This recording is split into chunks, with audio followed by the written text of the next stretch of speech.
हाँ हाँ ठीक है, मैं बाद में करूँगा उसको। हाँ कोई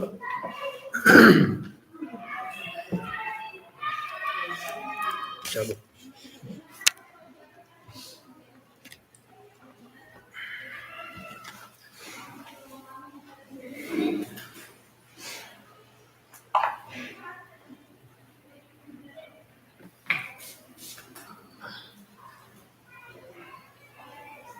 हरि हरि पाम नमो सिद्धार्थम नमो आर्य नमो वक्षाय नमो लोहे संसार मंगलम भगवान वीरो मंगलम गौतमो गणि मंगलम कुंद कुंदार्यो जय धर्मोस्तु मंगल सर्वमंगल मांगल्यं सर्वकल्याणकारिकं प्रधानं सर्वधर्माणां जयं जयतु नमः समय साराय स्वानुभूत्या चकाशति स्वभावाय भावाय सर्वभावान्तरच्छति वन्दे तु सौवसिद्धे व्योमचलमणो वयं गतिं पत्ते मोक्षामि समय पाहुड सुत केवली।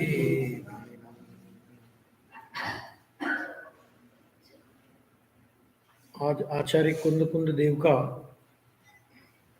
आचार्य पदारोहण दिवस है।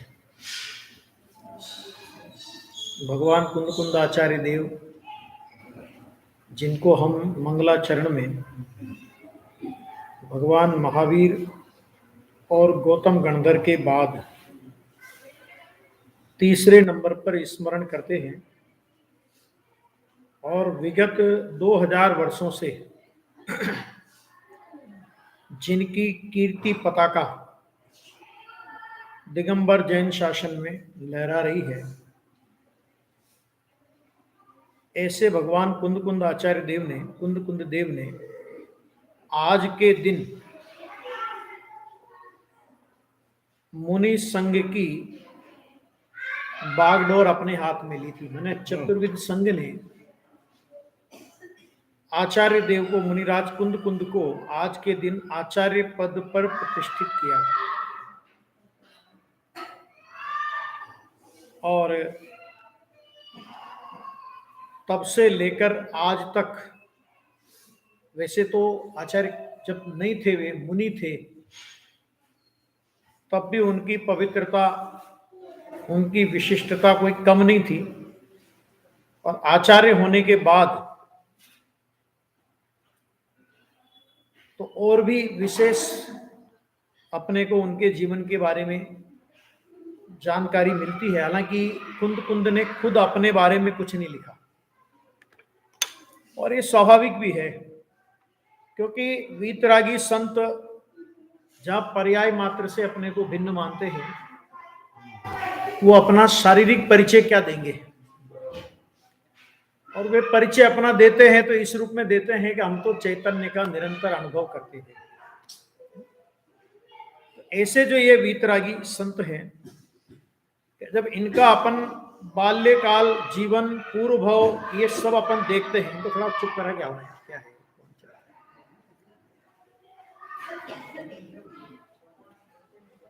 तो जब अपन इनका पूर्व भाव देखते हैं तो ये एक बाल्य, मतलब एक ग्वाला के रूप में इनका अवतार था। और ग्वाला होने के साथ साथ जब ग्वाला होंगे तो क्या काम करते होंगे वो सबको पता है ना। एक दिन की बात कि वो ग्वाला जंगल में गायें चरा रहा था, सारा जंगल आग की लपटों में झुलस रहा था, लेकिन वृक्ष की एक कोठार उस आग से सुरक्षित थी। तो ग्वाला को आश्चर्य हुआ कि ऐसा क्या हुआ। तो वहां पहुंचे वे और पहुंच करके देखा उस वृक्ष की कोठार जो बनी हुई थी ना, छोटा सा एक आल है जिसे अपन बोलते हैं अपनी भाषा में, तो उसमें कोई एक शास्त्र रखा हुआ था। ग्वाले को उस शास्त्र के प्रति बहुत अहोभाव आया। सुनना ध्यान से, अहोभाव आया। हालांकि ग्वाला काला अक्षर भैंस बराबर, कुछ समझते नहीं थे, अक्षर पढ़े लिखे भी नहीं थे उस भाव में तो, लेकिन उस शास्त्र के प्रति बहुत अहोभाव आया और उस शास्त्र को लाकर के अपने घर में ऊंची जगह पर विराजमान कर दिया और रोजाना उस शास्त्र के दर्शन करते। बहुत भक्ति भाव उस शास्त्र के प्रति उनको था। जिस सेठ के यहां वो ग्वाला थे, एक दिन उसी सेठ के यहां एक मुनिराज का आहार हुआ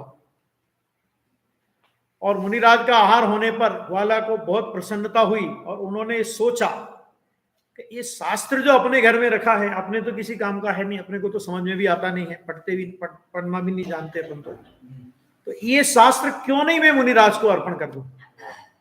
मुनिराज तो ज्ञान के पिंड है। अत्यंत बहुमान पूर्वक वो शास्त्र ग्वाले ने मुनिराज को अर्पण कर दिया। ज्ञान की आराधना का, देखो शास्त्र के बारे में कुछ नहीं जानते थे, लेकिन ये कोई उत्कृष्ट शास्त्र है और मुनिराज को मैं अर्पण करूं,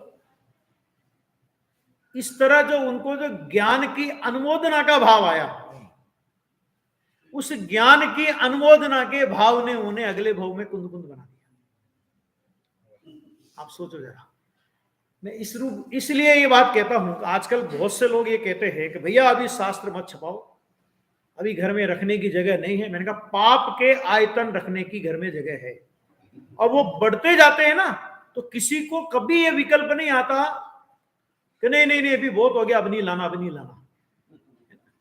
मैं कहता हूं तुम जिनवाणी छपाने का पुण्य नहीं कर सकते तो अब नहीं छपना चाहिए, अब बहुत हो गया, अब घर में रखने की जगह नहीं है, मंदिर में रखने की जगह नहीं है, कम से कम पाप तो मत बांधो। अरे जगह नहीं है तो जगह बनाओ। पता नहीं कौन सा शास्त्र किस जीव को किस समय उपयोगी हो जाए। सुन लो इस बात को। मैं आप इसका उदाहरण है ना अपने पास तो है, तो वीर जी भाई ने वो क्या नाम उसका, दामोदर सेठ ने, वो तो एक किताब समझ करके गुरुदेव को एक शास्त्र दे दिया था। हाँ, और वो शास्त्र कितना कमाल कर गया। मोक्ष मार्ग प्रकाशक है, वो भी एक श्वेतांबरों के उसमें पढ़ा हुआ था। ऐसे ही उनको तो पढ़ा हुआ ही मानते हैं, वो तो नहीं पढ़ा है, हमारे पास तो बहुत सारी किताबें पढ़ी है। और उसने कितना कमाल कर दिया। तो कौन सा जिनागम किस जीव के कब कहां चोट कर जाएगा है ना, इसका हम अंदाजा नहीं लगा सकते हैं। एक ज्ञान की अनुमोदना और उस ग्वाले का प्राणांत हो गया। प्राणांत हो गया तो ऐसा कहते हैं कि उसी सेठ के यहां वो पुत्र बन गया।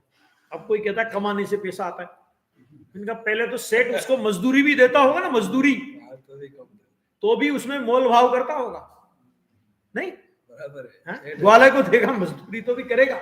और अभी क्या होगा भैया, तो सेठ मरेगा तो वो जितनी संपत्ति उसने कमा के रखी है वो सब उसको देके जाए।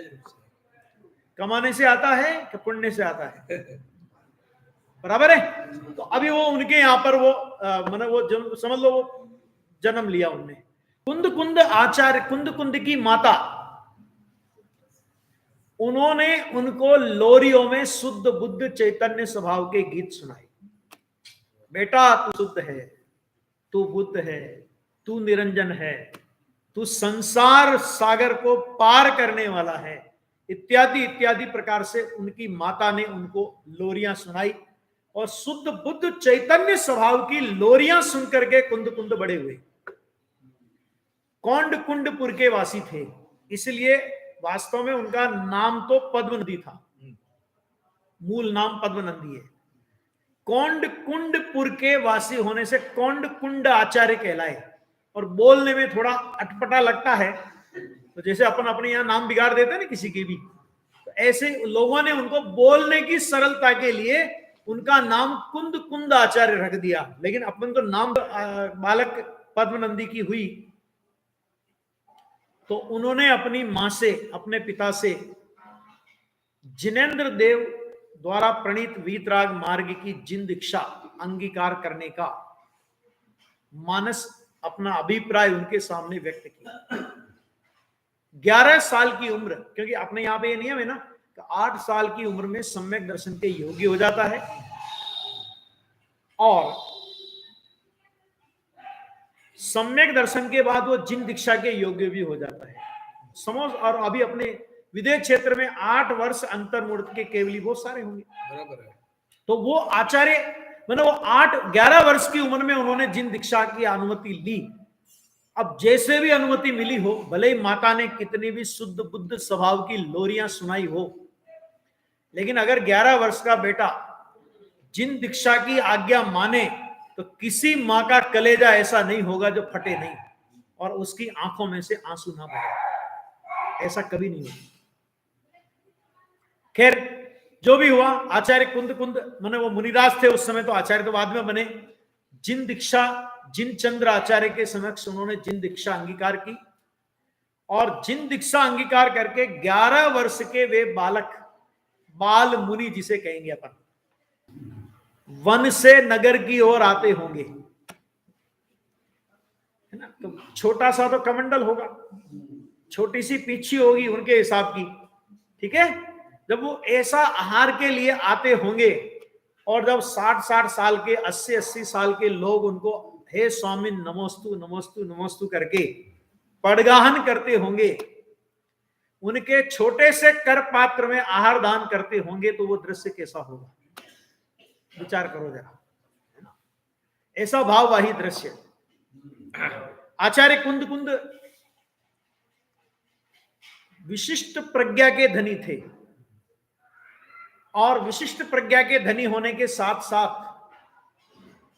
उन्होंने जो तत्व ज्ञान अपन लोगों को दिया, क्योंकि उनके सामने श्वेतांबर मत उस समय निकल चुका था। लगभग कुंद आचार्य के 100 वर्ष पहले श्वेतांबर मत अलग हो चुका था। हालांकि आज के जितनी विपरीतताएं उसमें नहीं आई थी, लेकिन तो भी शिथिलाचार का प्रवेश हो गया था। मतलब श्वेतांबरों में आज जितना नहीं, लेकिन थोड़ा बहुत कम ज्यादा लेकिन हो गया था, वस्त्र सहित मुनिपना वगैरह। और यह होता है कि आखिर जो श्वेतांबर दिगंबर से भ्रष्ट होकर के जो मुनि बने, वे थे तो अपने ही भाई बंद, अपने में से गए थे, है ना। तो जैसे अभी पाकिस्तान हिंदुस्तान अलग अलग हो गए, लेकिन पाकिस्तानियों के रिश्तेदार हिंदुस्तान में और हिंदुस्तान के रिश्तेदार पाकिस्तान में होते ही है ना। तो अब इसी तरह उनके जान पहचान वाले भी होंगे, तो वे तो शुद्ध रूप से श्वेतांबर हो ही चुके थे, और जो दिगंबर थे और जिनके कुछ जान पहचान वाले श्वेतांबर में आ गए थे, तो दिगंबरों में भी शिथिलाचार की लहरें चलने लगी थी। ये तो बड़े मजे कर रहे हैं, महाराज भी कहला रहे हैं, देखो आ रहा है ना। तो इस तरह दिगंबरत्व में भी शिथिलाचार का प्रवेश हो चुका था। शिथिलाचार बोल रहा हूं, ध्यान से सुनना। स्वेच्छाचार, भ्रष्टाचार ये तो अब बढ़ा है, उस जमाने तक शिथिलाचार तक था मामला। तो आचार्य कुंद को 2 काम करने थे। एक तो मूल दिगंबर परंपरा की रक्षा उनको करनी थी, और जो शिथिलाचार की लहर चालू हो गई थी उसका निषेध करना था, और दूसरा जो वस्त्र सहित मुनिपना आदि मानने वाला जो श्वेतांबर मत निकल चुका था, उसका भी पुरजोर उनको निषेध करना था। तो आप अष्टपाहुड़ जब आचार्य कुंद का देखते हैं, तो अष्टपाहुड़ में दोनों तरह के मार्ग आपको मिलते हैं। एक तरफ आचार्य कुंद ये कहते हैं सूत्र पाहुड़ में, नग्गो भी मोक्ष मग्गो शेषा उन मग्गो, नग्नता ही मोक्ष मार्ग है, शेष सब उन मार्ग है। एक कथन तो ये आया। और दूसरी ओर जब भाव पाहुड़ में कहते हैं, तो वो कहते हैं कि मात्र नग्न होने से क्या होता है, हा?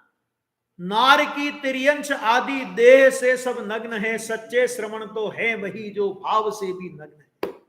कि अगर नग्नता से ही कुछ होता तो नार की और तिर्यंश तो जन्मजात देह से नग्न होते हैं। इसलिए सच्चे श्रवण वे नहीं है जो मात्र बाहर से नग्न है। बाहर से नग्नता तो होती ही है, लेकिन मात्र बाहर से नग्नता नहीं, लेकिन जो भाव से भी नग्न है ना। अब ये 2 कथन कि एक तरफ वे कह रहे हैं नग्गो भी मोक्ष मग्गो, नग्नता ही मोक्ष मार्ग है, शेष सब उन्मार्ग है। ये कथन उन्होंने किया श्वेतांबरों के सामने, ठीक है, जो वस्त्र सहित मुनिपना मानते थे। गुरुदेव श्री की भाषा में कहें कि श्वेतांबर का साधुपना तो द्रव्य लिंग भी नहीं कहलाता, ठीक है ना। तो ये कथन उनके लिए किया। और जो मात्र शरीर की नग्नता धारण करके और अपनी अनर्गल आचरण प्रवृत्ति से, अनर्गल आचरण से जिन शासन को कलंकित करने का दुष्प्रयास कर रहे थे, शरीर से तो नग्न थे लेकिन बाकी सब काम चलता था उनका, तो इस तरह के जो दुष्प्रयास कर रहे थे, तो उनको फिर उन्होंने कहा कि नार की तिर्यंच आदि देह से सब नग्न है, सच्चे श्रवण तो है वही जो भाव से भी नग्न है ना। इस तरह जब अष्टपाहुर को हम पढ़ेंगे तो इन दोनों चीजों का बैलेंस आपको मिलेगा। जितनी कठोरता से उन्होंने श्वेतांबरत्व का, वस्त्र सहित मुनिपने का, पात्र सहित मुनिपने का निषेध किया है और दिगंबरत्व की इतनी उच्च स्तर से स्थापना की कि नव देवता की जो परिभाषा अपने यहां पर आती है, अरिहंत, सिद्ध, आचार्य, उपाध्याय, साधु, जिन मंदिर, जिन धर्म, जिन चैत्य और जिन प्रतिमा, अगर बौद्ध पाहुर में आप पढ़ोगे तो ये 9 के 9 देवता उन्होंने एक मुनि पद पर घटित किए। उन्होंने जिन शासन को मुद्रा, दिगंबर मुनिपने को जिन शासन की मुद्रा कहा है कि ये जैन शासन है, दिगंबर मुनिपने की इतनी ऊंचाई से प्रतिष्ठा की श्वेतांबरों के सामने। और जब दिगंबरों को फटकारने लगे तो फिर उन्होंने ये कहने से भी नहीं चूके, वे श्रमण नहीं तिर्यंच है।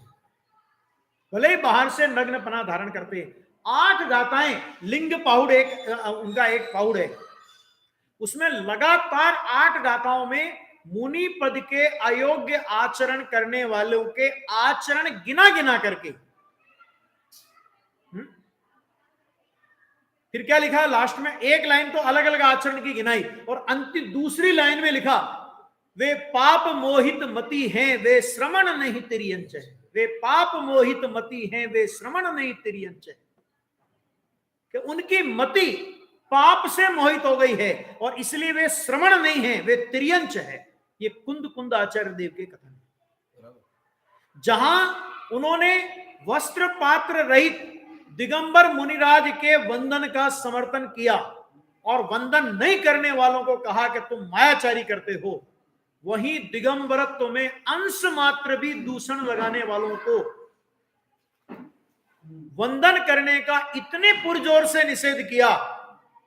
यदि लाज गौरव भाव और भयवश पूजते दृगभ्रष्ट को, है ना, ये कहानी कह करके कि जो लज्जा से, गौरव से, भय से ऐसे ऐसे ऐसे ऐसे को पूजते हैं तो उनको बोधि की प्राप्ति नहीं होती और अगले भाव में वो गूंगे और बहरे होते हैं। माना 2 इंद्रिय से 5 इंद्रिय तक की पर्याय उनको नहीं मिलती, बाकी बचे सोई मिलती है। और उनको भी फटकारा कि जो स्वयं दर्शनहीन हैं और दर्शनधारियों को अपने पैरों पड़वाना चाहते हैं, हमें नमस्कार नहीं करते हो तो अपने पैरों पड़वाना चाहते हैं, उनको इस रूप में निषेध किया कि स्वयं दर्शनहीन है और दर्शनधारियों को भी बोधि दुर्लभ है, उनको भी लंबे काल तक संसार में परिभ्रमण करना पड़ेगा। तो एक आचार्य कुंद कुंद की ये विशेषता। और जब ये अष्टपाहुर ग्रंथ में हम आचार्य कुंद कुंद की इस विशेषता को देखते हैं तो हमें लगता है कि आचार्य कुंद कुंद कितने जबरदस्त प्रशासक थे। क्योंकि प्रशासक किसे कहते हैं? जो अपने पराये में भेद नहीं रखता हुआ सत्य का डंके की चोट प्रतिपादन करता है। आगे बात समझिए, अपने पराये का भेद नहीं रखता, मतलब उन्होंने जहां परायों का निषेध किया तो अपने घर में जो गंदगी फैला रहे थे, अपने घर में जो विकृतियां फैला रहे थे, अपने घर में जो शीतलाचार की अटकेलियां कर रहे थे, उनको फटकारने से भी आचार्य कुंद कुंद नहीं चुके। और कभी कभी ऐसा लगता है कि आचार्य कुंद कुंद देव का अष्टपाहुर पढ़कर लोग आचार्य कुंद कुंद के समय सार से दूर नहीं हो जाएं। लेकिन इसका उल्टा हुआ, जिन्होंने आचार्य कुंद कुंद का अष्टपाउड पढ़ा है ना, वो कुंद कुंद आचार्य के इतने परम भक्त बन गए। आज ज्यादा कितने बनारसी दास जी से लेकर के गुरुदेव श्री तक अगर अपन लें तो कितने श्वेतांबरों ने अपना मत परिवर्तन किया है। बोलो, समय सार अष्टपाउड भी तो पढ़ा उन्होंने, और अष्टपाउड पढ़ा तो अष्टपाउड में सब निषेध किया है ना। और उसके बाद भी खैर ये अष्टपाउड की चर्चा मैंने की। जब आचार्य कुंद कुंद पोनूर धाम में रहते थे, ये सबको पता है ना। अब पोनूर धाम में रहते थे तो उनके साथ में संग भी रहता था। ऐसे बैठे बैठे बैठे बैठे ध्यान में बैठे बैठे बैठे बैठे उनको कोई विकल्प आया, अरे रे भरत क्षेत्र में तीर्थंकर का विरह। भगवान की वाणी में सद्धर्म वर्धिरस्तु का आशीर्वाद आया और वहां पूछा गया तो समाधान के रूप में यह बात आई कि आचार्य कुंद कुंद भरत क्षेत्र के महासमर्थ आचार्य कुंद कुंद को यह नंदन किया, आशीर्वाद दिया। उनके दो मित्र, अब उनके दो मित्र, दो तरह की बातें आती है इनमें कि उनके दो मित्र उनको लेकर के गए, और ऐसा भी आता है कि चारण विद्धि आचार्य कुंद कुंद को थी, 4 अंगुल जमीन से ऊपर चलते थे। खैर जैसे भी गए, लेकिन वो भरत क्षेत्र के महासमर्थ आचार्य कुंद कुंद 7 हाथ की ऊंचाई वाले विदेह क्षेत्र में पहुंच गए। ठीक है, अब विदेह क्षेत्र में पहुंच गए तो सबको आश्चर्य, क्यों कि वहां तो 2-2 हजार हाथ के ऊंचे शरीर वाले, और यहां 7 हाथ के कुंद कुंद आचार्य। तो चक्रवर्ती ने ऐसे उठा लिया, उन्होंने कहा ये कौन है, ये मनुष्य आकार जैसा जीव कौन है। तो भगवान की वाणी में समाधान आया, ये भरत क्षेत्र के महासमर्थ कुंद कुंद आचार्य है। और यहां दिव्य ध्वनि सुनने के प्रयोजन से आए हैं। 8 दिन तक कुंद कुंद आचार्य उस समो शरण में रहे। तीर्थंकर परमात्मा की दिव्य ध्वनि 4 घड़ी 4 बार 9 घंटे 36 मिनट शेष समय में शुद्ध केवलियों के साथ में उन्होंने तत्व की चर्चा की।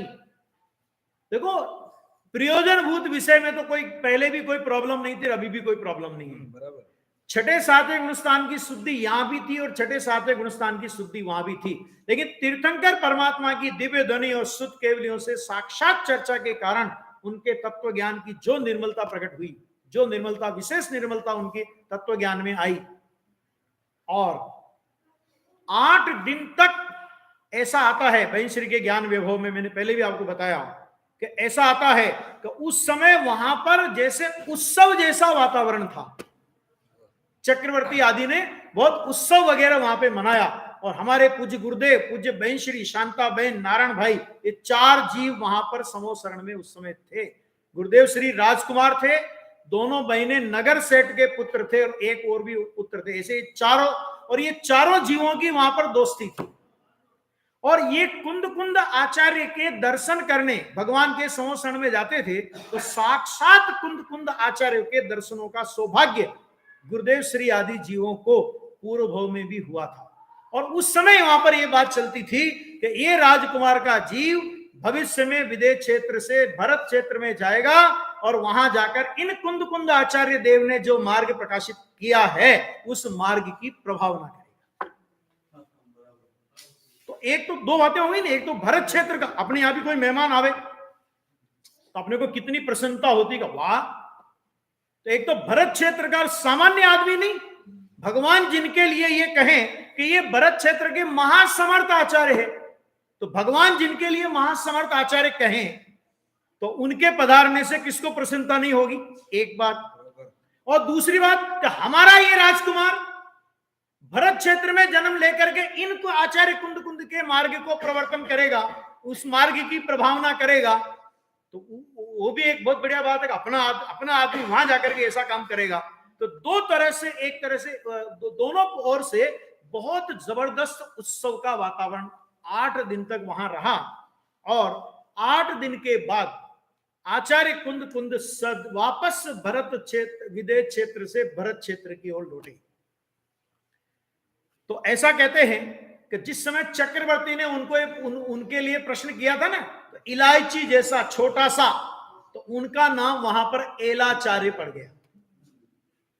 पद्मनंदी जन्म नाम था। कौंडकुंडपुर के वासी होने से कुंद कुंद आचार्य कहलाए। ठीक है, एलाचार्य नाम विदेह में पड़ा। वक्रग्रीवाचार्य और गृद्ध पिच्छाचार्य, कुंद कुंद आचार्य वापस उधर से आ रहे थे तो उनकी पिच्छी गिर गई, तो गिद्ध पिच्छी के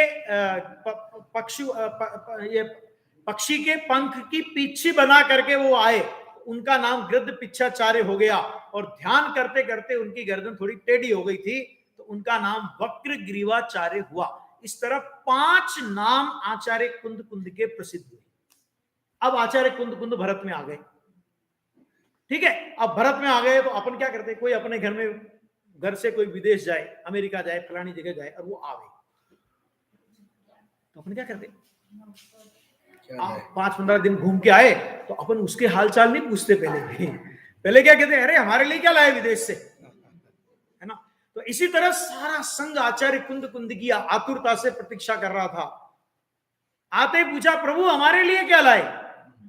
तो आचार्य कुंद कुंद ने अपने ज्ञान कोश से इस समय सार, प्रवचन सार, नियम सार, पंचास्तिकाय, अष्टपाउड़ आदि ग्रंथों की रचना करके जगत के जीवों को कहा, आज अपने संघ की मुनियों को कहा कि तुम्हारे लिए यह सिमंदर परमात्मा की भेंट लाया। समझ में आ गया।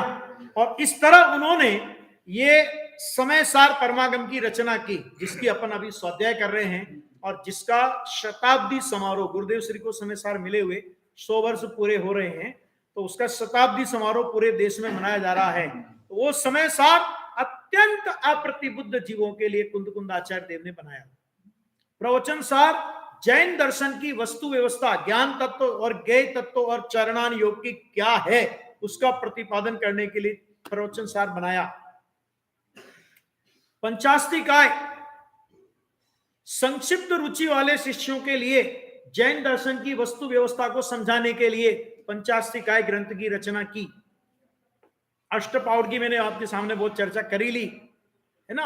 और नियम सार आचार्य कुंद कुंद देव के जीवन की अंतिम रचना हो ऐसा लगता है। 12 अनुव्याख्या वगैरह, भक्ति संग्रह वगैरह और भी बनाए हैं। और कुंद कुंद आचार्य का नियम सार वो अंतिम रचना इसलिए लगती है क्योंकि उसमें आचार्य देव कहते हैं कि भाई ये ग्रंथ मैंने जिनोपदेश को जानकर पूर्वापर दोष रहित निज भावना के निमित्त रचा है। और निज भावना के निमित्त कब रचता है, भाई अब तो मैं अपनी भावना को पुष्ट करने के लिए काम कर रहा हूं। वो कब रचता है कि जीवन के अंतिम पड़ाव में सब और के विकल्पों को समेटकर अपने चिंतन की धारा को मजबूती प्रदान करने के लिए उस ग्रंथ की रचना हुई। वो एक अलग बात है कि आचार्य कुंद कुंद की अंगत डायरी, उनके निजी नोट्स, समझ आ गया कि वो अपन लोगों को प्राप्त हो गए। इस तरह आचार्य कुंद कुंद की जो ये रचनाएं हैं, देखो इस संबंध में देखो ये कुछ शिलालेख हैं। एक चंद्रगिरी पर्वत है अपने यहां पर, है ना। तो चंद्रगिरी पर्वत का एक शिलालेख है, वो पढ़ता हूं आपके सामने। कुंद पुष्प की प्रभा धारण करने वाली, जिनकी कीर्ति द्वारा दिशाएं विभूषित हुई हैं, जो चारणों के अर्थात चारण रिद्धिधारी महामुनियों के सुंदर हस्त कमलों के किससे वंद्य नहीं है। ये चंद्रगिरी पर्वत का शिलालेख। इसके बाद अगला देखिए, विंध्यगिरी पर्वत का एक शिलालेख है। उसमें लिखा कि यतीश्वर माने श्री कुंद कुंद आचार्य रज स्थल को अर्थात भूमि तल को छोड़कर 4 अंगुल ऊपर आकाश में गमन करते थे, है ना। और जो मुनिराज का विहार होता है ना, मुनिराज का जो ये जो विहार होता है, मुनिराज का जो विहार, ये 4 अंगुल ऊंचा, मतलब रज स्थल भूमि स्थल को स्पर्श नहीं करते थे। उसके द्वारा मैं ऐसा समझता हूं कि वे अंतर में तथा बाह्य में रज से अपनी अत्यंत अस्पष्टता व्यक्त करते थे। अंतर में वे रागाधिक मल से अस्पष्ट थे और बाह्य में धूल से अस्पष्ट थे। ये हो गया। अब इसके बाद एक है दर्शन सार। दर्शन सार में देवसेन आचार्य हुए हैं, बहुत समर्थ आचार्य हैं, और उन्होंने दर्शन सार, तत्व सार, आराधना सार आदि ग्रंथों की रचना की। उसमें देवसेन आचार्य कहते हैं, महाविदेह क्षेत्र के वर्तमान तीर्थंकर देव श्री सीमंदर स्वामी से प्राप्त हुए दिव्य ज्ञान द्वारा श्री पद्मनंदी नाथ ने अर्थात कुंद कुंद आचार्य देव ने बोध न दिया होता तो मुनि जन सच्चे मार्ग को कैसे जानते। कौन कह रहे हैं? महासमर्थ हैं वो भी, कम सामान्य आचार्य नहीं है दर्शन सार के। श्रीमद राजचंद्र जी ने कहा, क्या कहा देखो, हे कुंद कुंद आदि आचार्यों, आपके वचन भी स्वरूपानुसंधान में इस पामर को परम उपकार भूत हुए हैं। इसके लिए मैं आपको अत्यंत भक्ति पूर्वक नमस्कार करता हूं। गुरुदेव श्री कहते हैं, भगवान श्री कुंद कुंद आचार्य देव का हमारे ऊपर बहुत उपकार है। हम उनके दासानुदास हैं, मतलब हम उनके दास के भी दास हैं थे, इसमें लेस मात्र शंका नहीं है। गुरुदेव श्री के बोल हैं, यह बात ऐसी ही है, कल्पना करना नहीं, ना कहना नहीं, मानो तो भी ऐसी ही है और न मानो तो भी वैसी ही है। यथा तथ्य बात है, अक्षर स सत्य है, प्रमाण सिद्ध है। और ये उद्गार गुरुदेव ने कब व्यक्त किए थे पता है? कि जिस समय स्वाध्याय मंदिर बना था सोनगढ़ में, और सोनगढ़ में मंदिर नहीं बना था, पहले स्वाध्याय मंदिर बना था, और स्वाध्याय मंदिर के अंदर जब समय सार परमागम की स्थापना की गई थी, तो उस स्थापना जो ब्रह्मचारी शीतल प्रसाद जी ने कराई थी, उस स्थापना के समय गुरुदेव श्री ने कुंद कुंद आचार्य के संदर्भ में ये उद्गार व्यक्त किए थे। आगे एक बिंदु और हम लेते हैं उसका, कि देखो आचार्य कुंद कुंद दिगंबर परंपरा के सिरमौर आचार्य हैं, ये तो बराबर है, लेकिन आपको पता है दिगंबर परंपरा की पहचान आचार्य कुंद कुंद है भगवान महावीर की। क्यों? क्योंकि भगवान महावीर को तो दिगंबर श्वेतांबर दोनों मानते हैं, कुंद कुंद नाम आ गया तो दिगंबर परंपरा सिद्ध हो गई। हमारी जिन प्रतिमा की प्रशस्ति में, आप यहां की प्रशस्ति पढ़ लेना, जहां जहां पंच कल्याणक प्रतिष्ठाएं होती है ना, उसमें प्रतिष्ठा होती है, प्रशस्ति लिखी जाती है, कुंद कुंद आमनाय लिखा जाता है, मूल संघ कुंद कुंद आमनाय। तो देव की पहचान, ये दिगंबर प्रतिमा है, इसकी पहचान में कुंद कुंद आचार्य का नाम।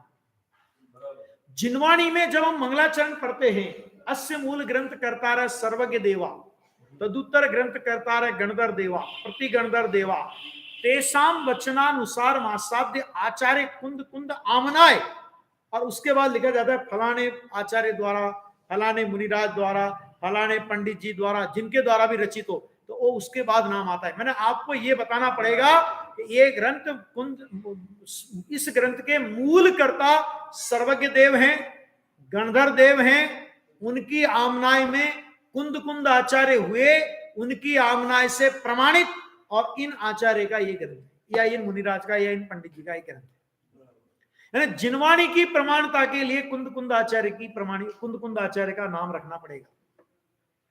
और जब दिगंबर साधु दीक्षा दी जाती है, मुनिराज की दीक्षा विधि होती है, तो उस दीक्षा विधि के अंदर कुंद कुंद आमनाय के अंतर्गत आपको दीक्षित किया जाता है।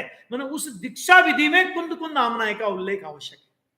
इस तरह वर्तमान पंचम काल में देव की पहचान, शास्त्र की प्रामाणिकता और गुरु की दीक्षा विधि में आचार्य कुंद कुंद की आमनाय का, अर्थात मूल संघ आमनाय का, अर्थात सर्वज्ञ आमनाय, कुंद कुंद आमनाय मैंने कुंद कुंद की अपनी आमनाय नहीं, लेकिन जो सर्वज्ञ की आमनाय जो मूल धारा चली आ रही है, तो उसको कुंद कुंद की आमनाय बोलते हैं।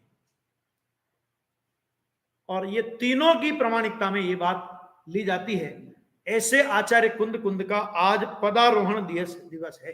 आप सोचो कि आचार्य कुंद कुंद कितने महिमाशाली आचार्य होंगे। इसके बाद अगला बिंदु हम लेते हैं, तो आचार्य कुंद कुंद ने जिस समय यह समय सार आदि परमागमों की रचना की, षटखंडागम ग्रंथों की रचना भी लगभग उसी समय थोड़े बहुत अंतराल में हो रही थी। प्रथम सुत स्कंद षटखंडागम और गुणधरा आचार्य की परंपरा में द्वितीय सुत स्कंद के स्थापक आचार्य कुंद कुंद देव कहे जाते हैं। आचार्य कुंद कुंद देव ने जिस समय समय सार आदि परमागम लिखा, जिसमें मोक्ष मार्ग का वो मूल बिंदु कि जिसका मोक्ष मार्ग आज तक मोक्ष मार्ग हुआ ही नहीं, तो मतलब मोक्ष मार्ग की मूल बात लिपिबद्ध, मतलब करणान योग में मोक्ष मार्ग की बात नहीं है, ये नहीं है, लेकिन सीधे सीधे मोक्ष मार्ग की बात जहां हो, ऐसे द्रव्यान योग का लिखने का विकल्प आचार्य कुंद कुंद को आया। और इस आचार्य कुंद कुंद की लेखनी से परवर्ती आचार्यों की एक लंबी परंपरा प्रभावित हुई, और लंबी परंपरा ने आचार्य देव की परंपरा में अनेक आचार्य भगवंतों ने अध्यात्म के विषय को मुख्य करते हुए अपनी लेखनी चलाई, और जिसमें फिर बहुत लंबे चौड़े नाम है। ये परमात्म प्रकाश, योग सार, समाधि तंत्र, इष्टोपदेश, आराधना सार, है ना, एक बहुत सारी लंबी लिस्ट है ग्रंथ कि जो इसी आचार्य कुंद कुंद की लेखनी से प्रभावित और प्रमोदित हुए, और अध्यात्म की धारा में उनकी ये जो दिशा परिवर्तित हुई, अध्यात्म की धारा लेखनी में आई। और इस तरह आचार्य कुंद कुंद परवर्ती आचार्य परंपरा के लिए, अरे आचार्य देव तो अमरचंद्र आचार्य देव ने जब प्रवचन सार में आचार्य कुंद कुंद का आचार्य कुंद कुंद के स्वरूप का वर्णन किया, तो आचार्य कुंद कुंद का नाम नहीं लिया। बहुत से लोगों को तकलीफ होगी कि भाई साहब नाम तो लिया ही नहीं, कुंद कुंद आचार्य तो अपने गुरु का नाम ही नहीं लेते, अमरचंद्र आचार्य तो टीका उनकी की नाम नहीं लेते। मैंने कहा भाई साहब पुराने जमाने में पत्नियां अपने पति का नाम नहीं लेती थी, तो अनादर था ना उनके मन में। आज की बात छोड़ दो, सुनो, है ना। अब पुराने जमाने में ऐसे बहुत कम केस होंगे कि नाम नहीं लेती थी, तलाक के केस बहुत कम है। अभी नाम लेती है लेकिन सबसे ज्यादा तलाक होते हैं। बोलो क्या दम है उस बातों में? तो नाम नहीं लिया, अरे नाम नहीं लिया, उनका जो वर्णन किया वो पढ़ो। जिनको संसार समुद्र का किनारा निकट है, जिनको साथी से विवेक ज्योति प्रकट हुई है, कैसे कैसे नामों का उल्लेख किया है ना। ऐसे, और फिर क्या शब्द का प्रयोग किया? सूत्रकर्ता भगवान का यह अभिप्राय है। नाम नहीं लिखा, सूत्रकर्ता भगवान। मैंने कहा वो आचार्य देव को सूत्रकर्ता भगवान कह रहे हैं। पद्म प्रभ मलधारी देव, दूसरे टीकाकार सूत्रकर्ता भगवान कह रहे हैं। इससे ज्यादा बहुमान अपने गुरु के प्रति और क्या होगा? सोचो जरा, है ना। सच में इस धरा पर अगर अपन ये सोचें कि अगर ये समय सार आदि परमागम नहीं होते, जब हैं और इतना जबरदस्त इनका प्रचार है इस समय, तो तब भी समाज की हालत अपने से छुपी नहीं है, कहने की जरूरत नहीं। और समाज की हालत वही कर रहे हैं जिनको सच में कुंद कुंद का अनुगामी बनकर के समय सार जिनके मुख से फूटना चाहिए था।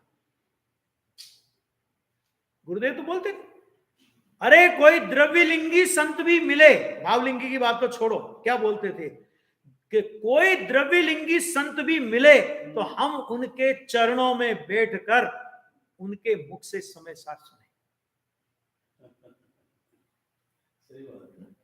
अपन लोगों को समय सार की चर्चा करना पड़ रही है, कोई हमारे लिए गौरव की बात थोड़ी है, तो मजबूरी का नाम महात्मा गांधी है। क्योंकि जिनको चर्चा करनी चाहिए वो दूसरे धंधों में उलझे पड़े। समझ में आया कि नहीं है? तो अपने को चर्चा करनी पड़ रही है। गुरुदेव श्री जैसे सम्य दृष्टियों को, ज्ञानियों को चर्चा करनी पड़ रही है, और उनकी ये धारा चल रही है कि आज ग्रस्त लोग समय सार की चर्चा कर रहे हैं। विचार करो कि जब समय सार आदि परमागम है तब ये दशा है। अगर ये समय सार आदि परमागम नहीं होते, माइनस समय सार, माइनस कुंद कुंद का प्रदेय, और उसके बाद दिगंबर समाज का आंकलन कर लो। मतलब जैन धर्म और अन्य धर्म में कुछ अंतर है, ये बात हम कहने के अधिकारी नहीं रहते। क्या होता है, अन्य लोगों के यहां भी वो पानी डाल के चरणामृत ले रहे हैं, हमारे यहां भी धाराएं चल रही है, क्या फर्क क्या पड़ गया? बराबर है। वही गोरख धंधे हमने भी चालू कर दिए धर्म के नाम पर, वही गोरख धंधे हमारे यहाँ भी चल रहे। तो मतलब विचार करो जरा भाई, कि अगर ये कुंद का साहित्य नहीं होता, अगर कुंद नहीं होते, सच बोलता हूं मैं तो ये सोच करके भी घबरा जाता हूं कई बार, कुंद नहीं होते तो अमृतचंद्र कहां से होते, और अमृतचंद्र नहीं होते तो पंडित जयचंद छाबड़ा कहां से होते, टोडरमल जी कहां से होते, बनारसी दास जी कहां से होते, राजमल जी कहां से होते, श्रीमद कहां से होते, और ये सब नहीं होते तो गुरुदेव कहां से होते, और गुरुदेव नहीं होते तो अपन लोग कहां से होते। सोचो जरा, आज मूल्यांकन को थोड़ा माइनस करके तो देखो, तो पता लगेगा कि हम कहां खड़े हैं, हमारा दिगंबर धर्म कहां खड़ा है ना। तो अपन लोगों के लिए सच में ये गौरव की बात है कि आचार्य कुंद जैसे महासमर्थ आचार्य, जैसे 2000, अभी मैं देखूंगा इसकी तिथि कौन सी आती है, नहीं तो 2000 आचार्य कुंद का द्विसहस्त्राब्दी वर्ष मनाया गया था। इसी तरह कोशिश की जाएगी कि आचार्य कुंद के आचार्य पदारोहण का द्विसहस्त्राब्दी महोत्सव भी पूरे देश में मनाया जाए। अभी कितने साल हुए उसको देखेंगे, अभी कितने साल की उम्र में उनको आचार्य पद मिला, लगभग 44-45 साल की उम्र में मिला, तो 42 जो भी, अब कितने वर्ष उनके उसमें कम पड़ रहे हैं, वो देख करके भी एक ऐसी प्लानिंग की जाए कि पूरे, क्यों हमको तो, मैं तो सच बोलता हूं, किसी भी ज्ञानी धर्मात्मा का कोई भी अवसर हो, लपक लेना चाहिए, क्योंकि वो तो गए, उनको वो तो अपना काम कर गए, लेकिन उनका वो प्रसंग हमारे कल्याण का निमित्त बन गया। गुरुदेव को समय सार जब मिला था तब मिला था, आज पूरे देश में समय सार वर्ष मना रहे हैं, तो लोग समय सार पढ़ रहे हैं, समय सार के प्रवचन सुन रहे हैं, समय सार के विधान करा रहे हैं, समय सार की प्रश्नोत्तरी भर रहे हैं, है कि नहीं? ऐसा अवसर है आचार्य कुंद के गुणगान का, आचार्य कुंद के साहित्य के अनुशीलन का, आचार्य कुंद के साहित्य पर गोष्ठियों का, सेमिनारों का, उनके साहित्य पर रचित विधानों का, अनेक प्रकार से अपने को ऐसा लाभ मिलता है। तो वास्तव में अपने लिए परम सौभाग्य की बात है। आचार्य कुंद देव के श्री चरणों में अपने अनंत श्रद्धा सुमन समर्पित करते हुए अपनी बात को ही पूरा करते हैं।